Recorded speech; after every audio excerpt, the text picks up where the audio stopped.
Pilipinas. Patay na yung kapatid mo, si Ruth. Ano? Yaya? Karen? Fritz? Barbara? Teka, Fritz. Nasa puninari tayo ni Ruth.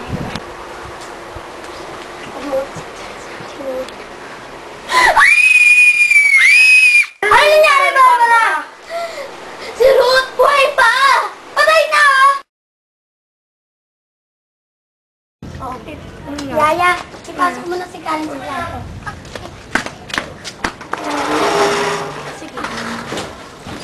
paano ba yan? Naalis ka na, ha? Sige, thank you. Bye-bye. Sige, bye-bye.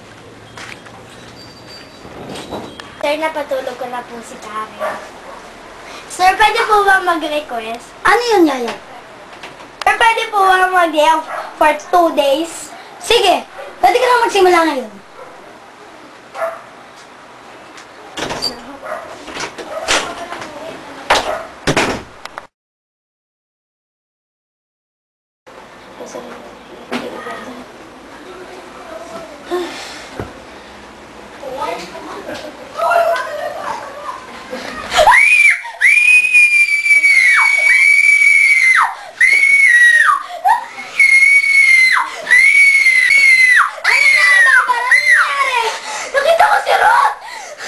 Si Ruth? Si Ruth?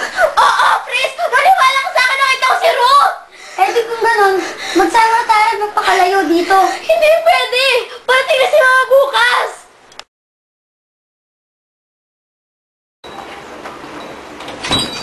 Mamika! Sinabangan po ka, napakalaki na. Mama! Ayaw nga pala. Mama, kamusta ka na? Okay lang. At sino tong nakahiga sa sofa? Ko? Ah, ang magaling ko palang manugang. Nagkakaroon lang ako ng wrinkles dito. Asan ba ang higaan ko? Ah, Mama, doon ka lang. Dire-diretso sa kakanak ka.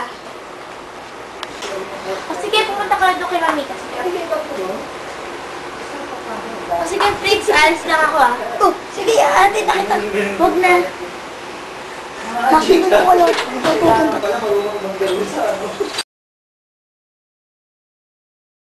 Musta na ang buhay mo sa probinsya niyo? Ah, okay lang.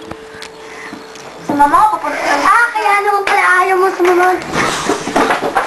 Fritz! Ano ba ang gawang skandalo dito? Ay ka naman, JR! Umalas ka na nga dito, Fritz! Wow!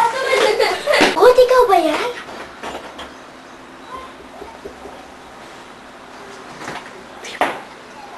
Si Fritz, may babae siya. Sino? Ruth! Ruth!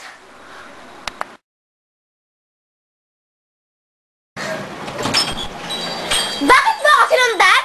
Tingnan ko lang naman kung may iba ka ng lalaki. At yun na nga, may iba ka ng lalaki! Kaibigan ko lang siya!